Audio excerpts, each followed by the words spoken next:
You found it. Your home for the best content on your favorite team, the Fighting Tigers of LSU. Do us a favor, subscribe to the channel, leave your comments below, and be sure to smash that like button.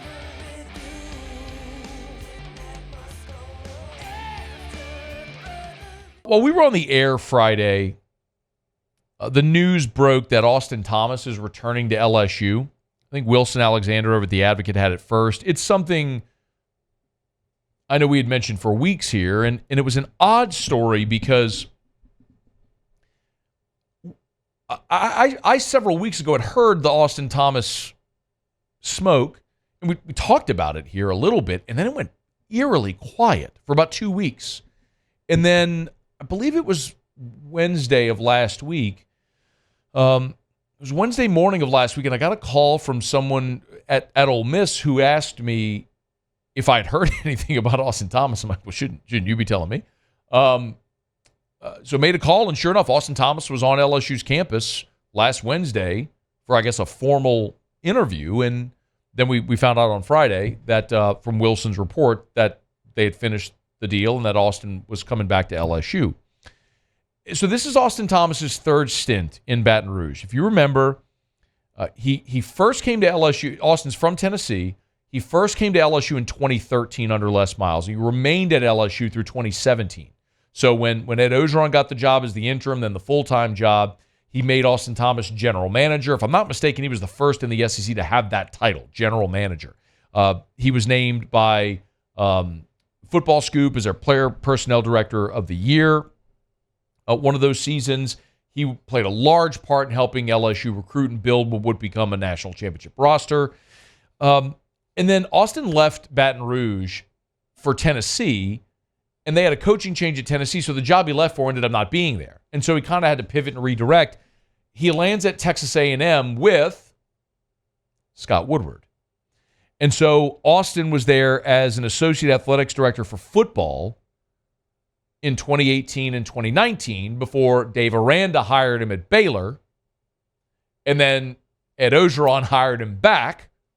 And then when Brian Kelly was hired, he let go most of the coaching staff, support staff, and Austin was part of that. And so then Austin went to Ole Miss, where he's been for the last 2 seasons. And now Austin Thomas is back at LSU for the third time. There's a couple of things here that strike me. Number one is this does illustrate how badly Austin Thomas wants to be at LSU. This is the third time now he's worked at LSU.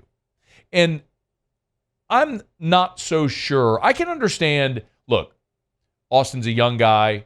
I mean, a young guy. We're about the same age. But he's got 3 young children.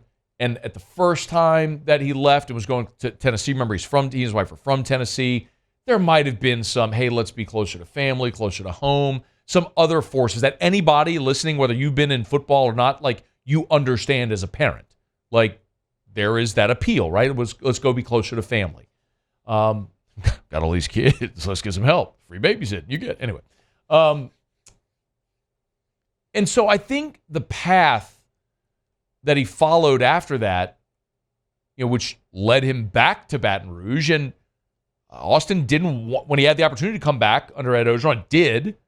Ogeron was fired. Kelly came in. Austin didn't want to leave. I mean, Austin was at Brian Kelly's introductory press conference. He was at that bowl game against Kansas State. Like, he was very much engaged. But Brian Kelly, many of you may know this name, maybe you don't, but Brian had working with him for many years Beth Rex, who is really his right hand. Who he trusts immensely. And I think maybe there was a thought that there could be some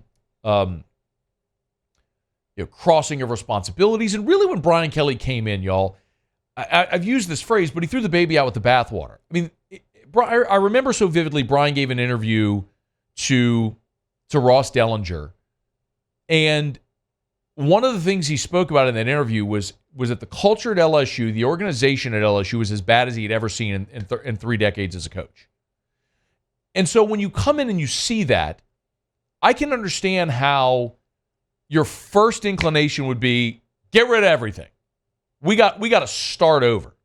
So it wasn't just coaches. There were some 40 jobs that turned over when Brian Kelly came in. I mean, from coaches and analysts to support staff people. Like, I mean, look, Sharon Lewis was one of those. Now, I mean, that there's a lawsuit there, but I mean, it wasn't a wrongful termination thing. I mean, they let go 40, 50 people in football operations.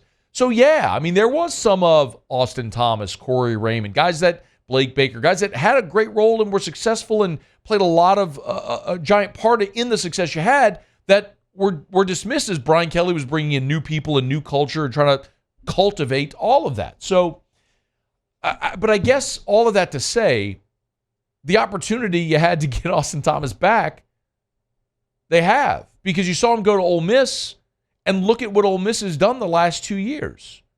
And it's not necessarily to say that it's all a credit to Austin, but what Austin does exceptionally well, and the reason that Scott Woodward, again, connect that dot back to Scott Woodward at Texas A&M and understand why that's so important. What he's done everywhere he's been is help build rosters. I mean, that's what great general managers do. Now, I understand we think of that in the context of the NFL and managing a salary cap and depth and all that sort of stuff. But it's no different. Like, the objective isn't any different at the college level. The how is different because you have 85 scholarship players, you have walk-ons now, you have NIL, which if Austin managed, maybe not the fundraising, but the allocation of NIL dollars at Ole Miss, which clearly that has gone pretty well for them. You know, I think he's exceptional at the thing he does, which is building rosters and recruiting. Now, Austin can't go off campus, but I do remember back when Ed was the coach and they had coaching turnover in the offseason, they petitioned to have Austin be able to go recruit off campus, and he did. He went in home whenever they had vacancies on their coaching staff. So you're talking about a guy that's an elite high-level recruiter, organizer, talent evaluator. Yes, I mean, Scott Woodward made him the associate athletic director for football at Texas A&M in 2018 and 2019. So I think you can clearly look at Scott Woodward's influence here as someone who has seen Austin work, respects him tremendously, and wanted him here. At the same time, whenever Brian Kelly got the job, you give coach, especially what LSU invested in Brian Kelly, you give him the autonomy to build a staff as he wants. That's why there was turnover that maybe didn't need to happen, but you kind of had to walk this path to find it. I mean, the other component of this, aside from very clearly there's a resume that Austin has, both at LSU and other places, that's exceptional. I mean, success has followed him. When he was at Baylor with Dave Aranda, they won the Big 12 in his second year, and Dave's second year there. I mean, you go back to Texas A&M. He helped build the roster that Jimbo won 9 games with during the COVID year, when they went 9-1, won the Orange Bowl. Austin was part of building that. He was part of building the roster, which would become LSU's 2019 championship roster. So, yeah, look at Ole Miss right now. I mean, it's not a coincidence that success and strong rosters follow this guy. He's good at what he does. The other part of it, and there's two other things. One is NIL.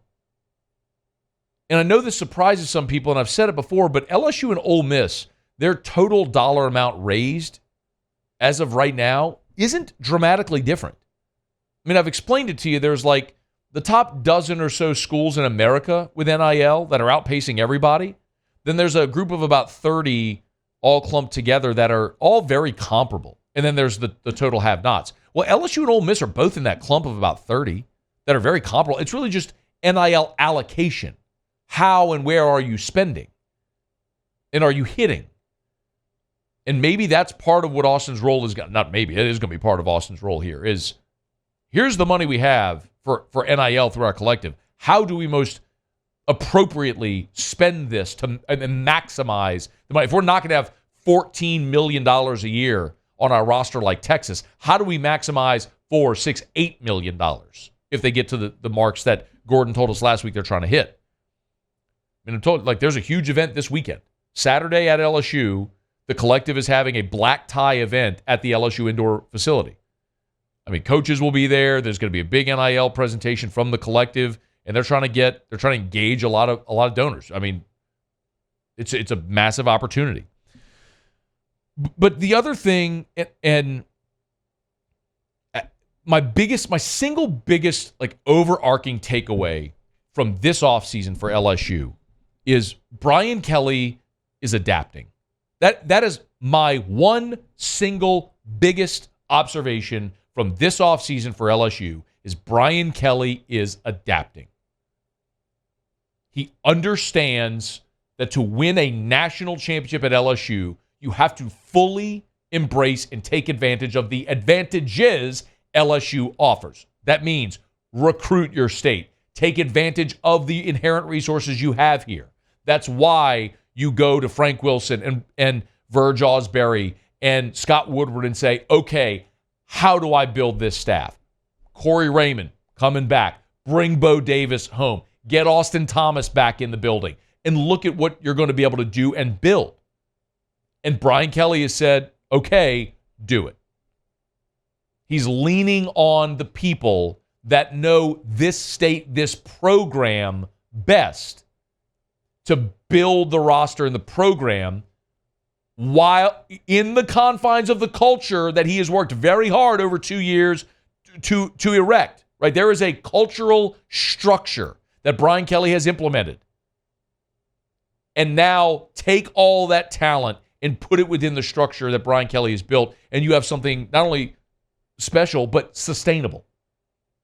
And that is my biggest takeaway. I don't know that it's going to happen in 2024. Like, I don't know that LSU's winning a championship in 2024. I think your offense is going to be awesome. You have a veteran quarterback who's going to get his shot. You're going to be better on defense because you can't be worse. But how much better? And then there's a 12-team playoff, and where do you fit in? And there's all those things that I don't know. But you could very clearly look at what you're bringing in 24, the class you have committed for 25, the in-state talent in 26, amid the structure that Brian Kelly has built, and now trying to make sure they refine all of that with the staff he's brought in, both on-field and support staff, and you can see the seeds of what is being built. And it's very exciting. But it started with Brian Kelly saying, hey, Brian Polian, see ya. Steeples, Cooks, House, see ya, see ya, see ya. Let me get the guys in that can help me win here. And as a result, he's going to. Hey, thanks so much for watching. Please leave your comments. I love to interact. And be sure to hit the red subscribe button below.